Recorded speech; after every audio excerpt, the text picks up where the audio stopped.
आणि आता बातमी अजित पवारांबद्दलची आहे। संघाचं मुखपत्र असलेल्या ऑर्गनायझर मधून भाजपला खडे बोल सुनावलेत। अजित पवारांना घेण्याची गरजच काय होती? त्यांच्यामुळे भाजपची ब्रँड व्हॅल्यू कमी झाल्याचं संघाच्या मुखपत्रानं म्हटलंय। पक्ष फोडाफोडी वगैरे त्याच्यावरही पुढे सांगतो, आकडेवारीतून सांगतो। खरं म्हणजे ते सत्य नाही आहे। उलट जर त्यांच्या यशाचं आपण डिसेक्शन केलं तर त्यांना कुठे मतं मिळाली आणि कुठे नाही मिळाली यातनच हा नरेटिव्ह किती फोल आहे हे आपल्या लक्षात निश्चितपणे येईल। पक्ष फोडाफोडीचा कोणताही फटका बसला नसल्याचा दावा फडणवीस करत असले तरी भाजपची मातृसंस्था असलेल्या राष्ट्रीय स्वयंसेवक संघाच्या मुखपत्रातून भाजपच्याच कार्यपद्धतीला चपराक लगावली आहे। अजित पवारांना सोबत घेऊन भाजपनं स्वतःची किंमत कमी करून घेतली। अनेक वर्ष विरोधात लढलेल्या काँग्रेस नेत्यांना फक्त सत्तेसाठी प्रवेश दिला गेला। पुरेसं बहुमत असूनही अजित पवारांना सोबत का घेतलं गेलं असे अनेक मुद्दे संघाचं मुखपत्र असलेल्या ऑर्गनायझर मधून उपस्थित करण्यात आले आहेत। विशेष म्हणजे शिंदे गटाला सोबत घेतल्यानंतर नेमकं हेच मत त्यावेळी विरोधी पक्षनेते असलेल्या अजित पवारांनी मांडलं होतं आणि आज तेच मत भाजपनं अजित पवारांना सोबत का घेतलं यावरून आरएसएसच्या मुखपत्रातून मांडलं जात आहे। सारखं म्हणजे किती दिवस हा सत्ताधारी पक्ष केंद्रात सत्तेवर आहे, राज्यात सत्तेवर आहे, अनेक ठिकाणी इथं भरपूर आमदार निवडून आलेत तरी दुसऱ्यावरच डोळा, दुसरा कुठला कसा आपल्याकडे येईल। मग काँग्रेसचा येतोय का, मग राष्ट्रवादीचा येतोय का, मग आणखीन कुणाचा येतो? अरे तुमचे करा ना तयार। समोर बघितलं तर अजून 40-50 लोक आमच्यातनंच काय पावरा आपल्या इथनच गेला ना तिकडं, का दुसरीकडनं कुठनं आला? काँग्रेसमधनं गेले। ही अवस्था बाळाराम पाटलांना उमेदवारी दिली आणि त्यांना ऐन वेळेस लाख क्षणाला तिथेही भाजपला सत्ताधारी पक्षाला स्वतःचा माणूस घेता आला नाही, दुसराच उचलला आणि तिथं आणून ठेवला। काय मोठं सांगताय, असं झालं तसं झालं, हे केलं ते केलं। जर खरोखरीच 6-8 महिन्यात दिवा लावला असता तर पदवीधरांनी शिक्षकांनी निवडून दिलं असतं तुम्हाला, इथं नाकारलंय तुम्हाला। निवडणुकीच्या तोंडावर विरोधकांना महायुतीत घेण्यावरूनही मुखपत्रातून नाराजी वर्तवली गेली आहे। 14 जानेवारीला काँग्रेस नेते मिलिंद देवरांना शिंदे गटात प्रवेश दिला गेला। 24 जानेवारीला काँग्रेसमधून तिकिटासाठी इच्छुक असलेल्या जळगावच्या उल्हास पाटलांना भाजपत प्रवेश दिला गेला। 13 फेब्रुवारीला अशोक चव्हाण काँग्रेसमधून भाजपत आले। 14 फेब्रुवारीला भाजपनं राज्यसभा खासदार केले। 27 फेब्रुवारीला काँग्रेसचे बसवराज पाटलांना भाजपनं प्रवेश दिला। भाजपनंच आरोप केलेले रवींद्र वायकर 10 मार्चला शिंदे गटात गेले, त्यांना मुंबईतून उमेदवारी मिळाली। 17 मार्चला ठाकरे गटाकडून विधान परिषदेवर आमदार झालेले आमच्या पाडवी शिंदे गटात गेले। 24 मार्चला काँग्रेसचे आमदार राजू पारवेंना शिंदे गटात प्रवेश दिला गेला। लगेच त्यांना रामटेकमधून उमेदवारीही मिळाली। गेल्या वेळी राष्ट्रवादीच्या पाठिंब्यानं जिंकलेल्या नवनीत राणा 28 मार्चला भाजपत गेल्या, नंतर त्यांना अमरावतीचं तिकीट मिळालं। 26 एप्रिलला मवियाच्या सभेत असणाऱ्या अभिजित पाटलांच्या कारखान्यावर जप्ती झाली। फडणवीसांच्या भेटीनंतर पुढच्या 4 दिवसांनी ते महायुतीच्या मंचावर गेले आणि पुढच्या 2च दिवसात त्यांच्या कारखान्यावरची जप्ती उठवली गेली। 3 मेला काँग्रेसच्या संजय निरुपमांना शिंदे गटात प्रवेश दिला गेला। या प्रवेशानं स्थानिक निष्ठावंतांमध्ये अस्वस्थता होती, मात्र नेते या सगळ्या प्रवेशांनी बळ वाढल्याचा दावा करत होते। निकालापूर्वीची भाजप अध्यक्ष JP नड्डांची विधानं आणि निकालानंतरची मोहन भागवतांची विधानं चर्चेत आली आहेत।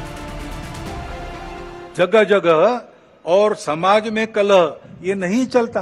अब 1 साल से मणिपुर शांति की राह देख रहा है, उसके पहले 10 साल शांत रहा, पुराना गन कल्चर समाप्त हो गया ऐसा लगा, और अचानक जो कलह वहां पर उपज गया या उपजाया गया उसकी आग में अभी तक जल रहा है, त्राही त्राही कर रहा है। कौन उस पर ध्यान देगा?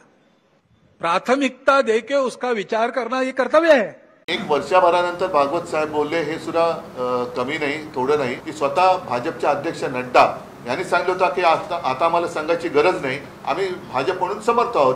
तर राष्ट्रीय स्वयंसेवक संघ जो एक पाया मानला जातो त्यांची सुद्धा आता ही गरज संपलेली आहे आणि मोहन भागवत सारख्या एका ज्येष्ठ नेत्यांनी हे त्यांच्या व्यथा मांडल्यानंतर आता तरी प्रधानमंत्री आणि गृहमंत्री मणिपूरमध्ये जाणार आहेत की नाही। लेकिन ऐसी सहमति बनना स्पर्धा करके आए लोगों में थोड़ा कठिन भी रहता है और इसलिए हम बहुमती का आसरा लेते हैं। उसके लिए स्पर्धा चलती है। ये स्पर्धा है, कोई आपस का युद्ध तो है नहीं। जिस प्रकार ये बातें हुई, जिस प्रकार एक दूसरे को लताड़ना हुआ, जिस प्रकार प्रचार के दौरान हमारे करने से समाज में मनमुटाव बढ़ेगा, दो गठ बटेंगे, आपस में शंका संशय उत्पन्न होगा, इसका भी ख्याल नहीं रखा गया और विनाकारण संघ जैसे संघटनों को भी उसमें खींचा गया। मोहन भागवत साहेबांनी जे स्टेटमेंट केले ते तंतोतंत खरं आहे। मुस्लिमांना तुम्हाला आता इथून हाकलून देणार, ह्या ज्या प्रकार झाले ते इतर ठिकाणून सुद्धा झालेले आहेत। भाजपचे जे मोठे नेते आहेत, मग ते मोदी साहेबापासून ते गडकरी साहेबापर्यंत सर्वजण हे त्या परिवारातले आहेत। जेव्हा सगळ्या अँगलने तुम्हाला जेव्हा संघ परिवार जेव्हा मदत करतो त्या टायमाला त्यांच्या भूमिकेचं विचार हा तुम्हाला करावाच लागेल आणि त्यानुसार दिशा सुद्धा ठरवावी लागेल। हे त्रिकालबाधी सत्य मांडलं, यातून काही कोणाचे कान टोचले हे आता आपापल्या परीने जागा जागा ज्याच्यावर राग असेल त्यांनी त्याचं नाव रिकाम्या जागेत भरावं, एवढंच आहे। याच्यामध्ये मला वाटत नाही की त्यांनी कोणा व्यक्तिविशेषक म्हटलं। अखेर निकालानंतर जसे यशाला अनेक बाप असतात असं म्हणत फडणवीसांनी विधानसभेच्या तयारीचे आदेश दिले आहेत। विक्रम, आ तो गए, जाओगे कैसे? बड़े आराम से। ये देश हेलो, मैं आ रहा हूँ और हाँ, भगा कर ले जाऊंगा। सिक्योरिटी,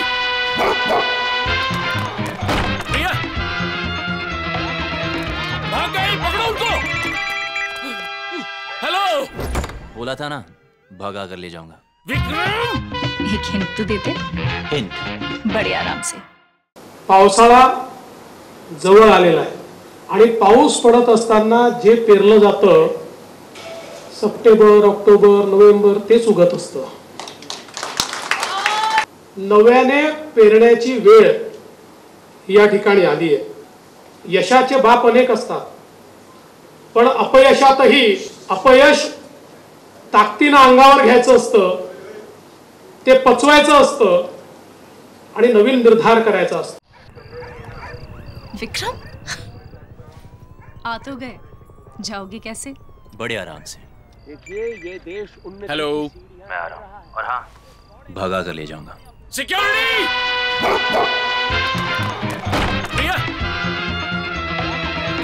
भाग गई, पकड़ो उनको। हेलो, बोला था ना, भगा कर ले जाऊंगा। विक्रम, एक हिंट तो देते। हिंट, बड़े आराम से। मात्र संघाच्या मुखपत्रातून ज्याबद्दल आज चिंतन केलं गेलं ते निकालाआधी का केलं गेलं नाही, किंवा जर निकालात यश मिळालं असतं तर संघाच्या मुखपत्रातून असाच लेख प्रसिद्ध झाला असता का, याचीही चर्चा होते आहे।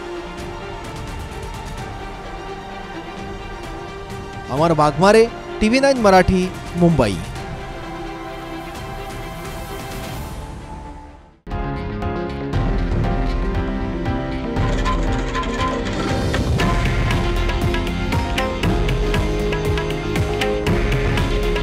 हे आहे देशातील नंबर 1 न्यूज नेटवर्क आणि आपण पाहत आहात TV9 मराठी।